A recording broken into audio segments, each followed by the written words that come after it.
thesis has been the basis of much of our cosmology. And much of our cosmology, meaning the way we think and the way we socialize and categorize and think about ourselves as human beings. And it basically was a mechanistic point of view that proposed that there was that time was like in a line. Now, if I say timeline, most human beings have an image or an inner picture of a line of time. For some of you, it's passing from the left to the right, or the right to the left, or it's going from behind you to the front of you, or from below you up through the top of you. So take a look right now and see where your timeline is, because everybody has an image of some kind of timeline when I say the word timeline. And it put forth that the past is in the past somewhere. I pointed to the past because mine's the past for me. And that the future's out there ahead, okay? And that because of the past, in other words, that the past is giving me or pointing me in the direction of my future. And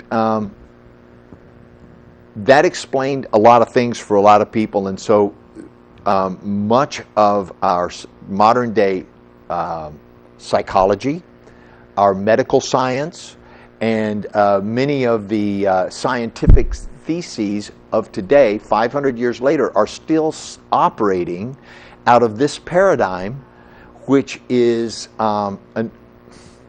it's a paradigm that explains maybe a fraction of our universe.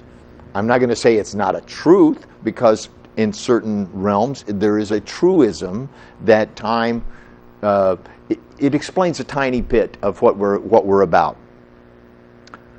Modern quantum physics holds that the future is created in our present, not in our past. In other words, you are now living, right this moment, the future that you had projected all along, that you've been projecting all along. And if you want to see what your future looks like, look at your present. Your present moment, your here and now, is a mini preview. You know, like when you see a film and you see a little preview of what it's going to be like? Your present life is a preview, or a little mini snapshot, if you will, or movie, of what your future is heading towards.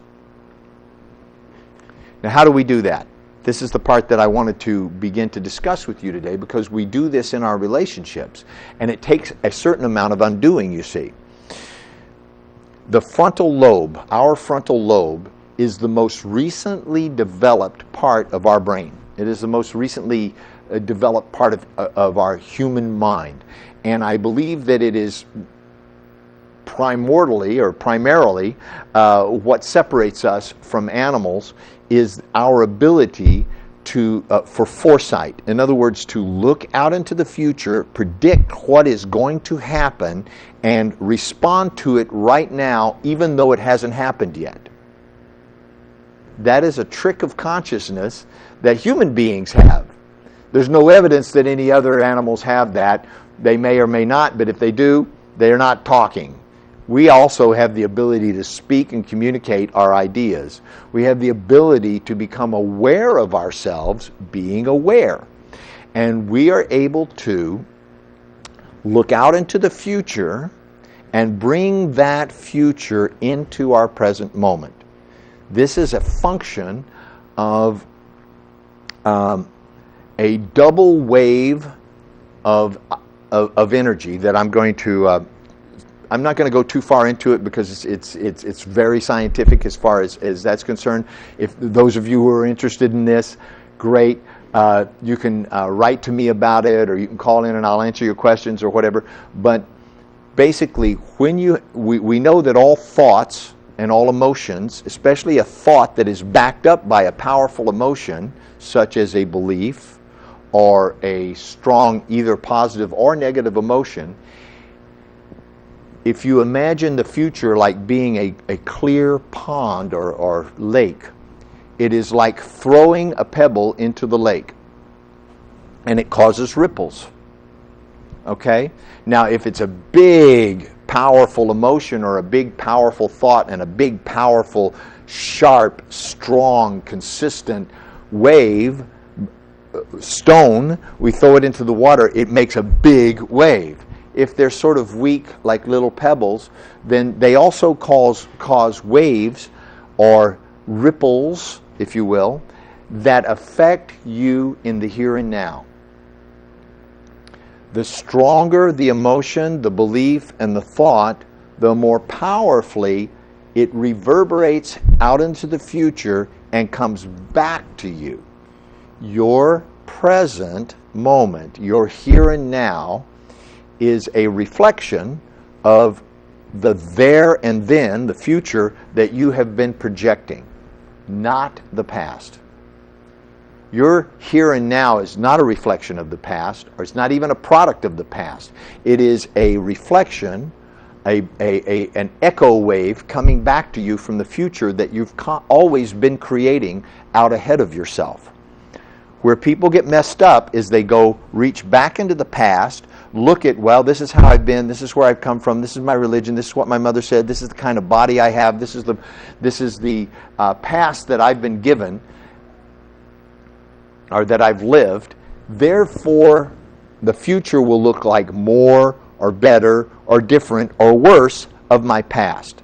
That, I'm trying to tell you here and now, is not necessarily true. You have the ability here and now in your present moment to begin to shift the way you think, the way you feel, the way you believe, and what you are projecting and continue to project out into the future. Your positive thoughts and feelings and emotions are at least 10 times stronger than any negative feeling or emotion that you can fabricate. Your negative feelings and emotions are perhaps a record of where you've been. Every cell in your body, every single cell in your body, and there's billions of them, has a double-strand helix of DNA. And your DNA is a record of your body and what it is becoming. You know, that you have brown eyes, or that you have eyebrows here instead of having one over here, or that your nose is in the middle of your face instead of on your shoulder, and all that. That's a record of your DNA. Your DNA has determined that, and it determines that it'll probably stay there. You see what I mean? It's determining who you are becoming. Now, the DNA is wrapped together with the RNA. The DNA, if it's a record of who you are becoming, what you are becoming, your RNA is a record of what you have been. So the future is being projected constantly against the background of your past. It's a record of where you've been. Your RNA is a record of where you've been. So it's not like you have amnesia. Of course, you remember certain things. You remember what's happened to your past. You remember certain things, and they've had an influence on you one way or the other. But it is where you're at right now that you, and only right now really, that you have the ability to project out into your future a fulfilling, enlightening, joyous, satisfying, energetic future. You can do that here and now. And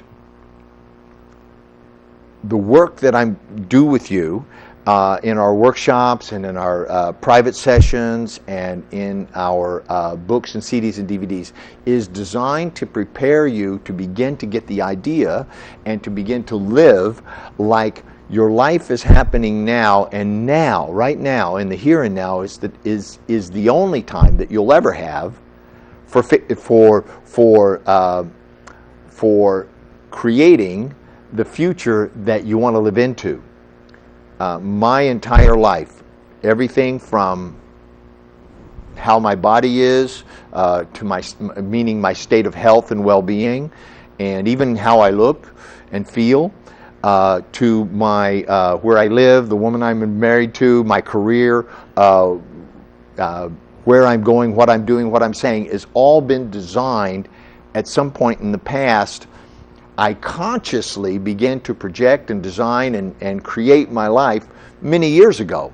and now I'm actually living the future that I imagined decades ago, and it's actually turned out much better than I imagined, because I lacked imagination back then. Now I have a better imagination, and I'm able to create an even better future out ahead of myself, and you can do that too. If I can do that, you can do that, and we can show you how at Embrace Growth. That's all the time I have for today. Again, I will point you to